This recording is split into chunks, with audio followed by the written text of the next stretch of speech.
Okay. All Can set. you hear me? Yep, we sure can. All right, OJ, we're going to start with Mike Trudell. Hey, LeBron, Coach Vogel was talking about it. You guys know what Toronto was going to do defensively, packing the paint, not fouling, and forcing you to hit shots. If shots aren't going down as a team like tonight, what are some things that you guys can do better to be more efficient on that end? I don't think there's anything you can do better. You execute your offense to get the best shot, and we did that tonight. We went 10 for 40 from the three-point line. I believe a lot of those 40 of those threes are great looks, wide open clips after getting to the paint and knowing what they're going to give up. Then we just have to step up and knock them down, So, I don't think there's anything that you can do better. I mean, I think we defended very good offensive team in the Raptors, but we got to make shots. And when you make shots, it loosens up the defense, and we didn't do it enough tonight. Frank said he thought part of that could just be that if you're playing really hard defensively, and he thought you guys were, maybe some of the legs aren't there at this point. Is that just getting more game reps? So you guys have been off for a while and trying to ramp up to that point until the playoffs start?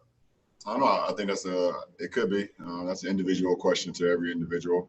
For me, personally, my legs feel pretty good. And I was just trying to put the ball on time, on target, trying to run the offense and try to get my shots as well. So, we've been out for a while, and I think the game legs will continue to come, as this this AAU tournament continues to go on. So, I'm not too worried about that. Our shooters shoot, and we got some great guys that can make shots from the perimeter, and they will make them.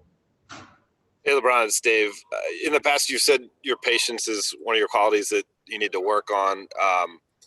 Where's your patience at when it comes to this restart process and trying to manage where you guys are at versus where you expect to be? I think only time will tell. I mean, I don't really have no expectations, right now. I think for us, we want to continue to get better and better. Use these 8 games to try to gear up for the postseason, but this is a different situation. It's a different circumstances. You've been out 4.5 months, and you hope that we can pick it right back up, but obviously it's going to take some time. We also added 2 new guys that's going to be in a rotation, with JR and Dion, so they're learning on the fly as well. So, it's all about the process. It's all about getting back in rhythm, getting back into timing, and and go from there. But, every game is an opportunity for us to get better. I thought defensively we were really good tonight. I thought offensively we got some very, very good looks, but they just didn't go down. So, pretty okay with, the way we perform. Tanya Ganguly. How did you see AB responding to the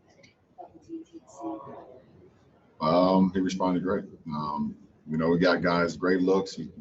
It's a numbers game. They put 2 on the ball. That means it's a 4 and 3 on the backside. And he continued to bait the defense and got his teammates great looks. Malagoon.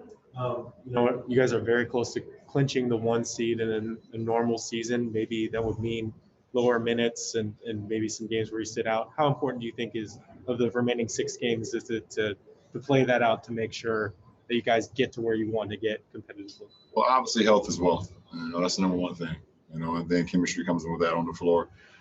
So going into the postseason as healthy as we can be after the 4.5-month layoff is what's most important.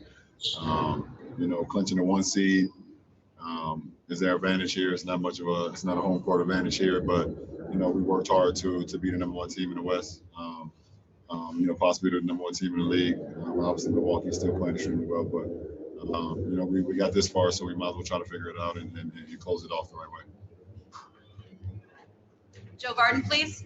Fine. 2. First, there's a couple plays, I think it was late 3rd, maybe early 4th, you were out there, and there's corner threes, and you were upset because there was, I think, a miscommunication. What was it? You guys, there's a couple times, a couple corner threes, and you were upset that they were wide open. What was the miscommunication there? Just in-game. It's all about in-game adjustments, in-game communication. We had some breakdowns. We just got to get better. And then you're asked this question almost every year, but because the circumstances are so different, are you paying attention to the race for the 8th seed and your likely first-round opponent and how that's all shaken out? No, not up until this point. For me, in this ball club, we're trying to get better every day. As much as when we're on the court, we want to get better on the floor. When we have our film sessions, we want to get better on our film sessions. I'm not paying attention to what's going on with the AC right now, because there's too much that can happen. And then there's some playing games or whatever the case may be to decide that. So it's too far away. Tanya, one follow-up? Yeah, there was a point early in the fourth quarter, you hit a three and you kind of, as you were coming back down the court, you looked into the crowd or like where the crowd would be. And like, that's something you do during games, but was it disconcerting to look out there and see people like Rob was in the area? Like, was that... No, it's not. I mean, it's just, when you have routines and you've been doing it for so long, you're just used to that. You're used to that routine, and you're just trying to make plays. I was trying to, put myself in a road environment. This was the Raptors home game, so taking and making big shots on the road floor is something that I relish. I love, playing on opponent's floor. So just trying to have that mindset, going down the stretch of the floor. Hey, LeBron, it's Bill Oram. Last two questions. I'm wondering this Raptors team has beaten you twice now in kind of similar ways. And I'm just wondering, is there a kind of team that is I don't want to say a bad matchup for you guys, but a worse matchup that gives you guys the most trouble? And what is the team that would give you that kind of trouble? Well, I think it's a great team. I mean, they won a championship for a reason, and it wasn't just all solely because of Kawhi. And obviously, you see that. They got the two-headed monsters and Fred and Kyle. That sets the tone, and their wings are extremely extremely good. And Pascal and OG, and they got so much. They got experience in the front court, at the center position, and Mark and Serge, and then they got a bunch of complementary guys, and that's why they've been the team that they've been all year. Us, I feel like we played well to beat them tonight.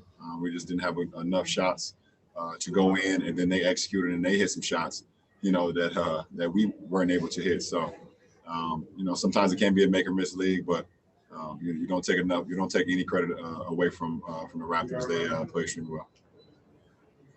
Last question, Dave McMenamin.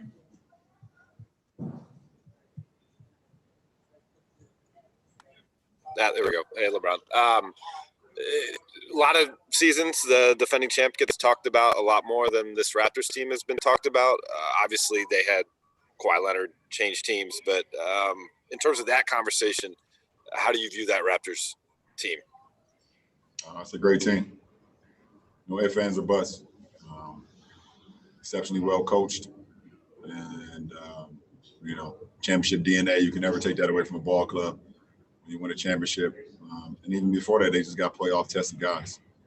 Guys that played not only here in the NBA and big games, but also in FIBA games as well. Mark has been, in big games throughout his whole life, pretty much. It seems like, So, that's just a great team, and the media may not talk about them much or give them much credit because Kawhi is gone, but players in the league definitely know what type of team they are. Appreciate it. Thanks, LeBron. Thanks, LJ.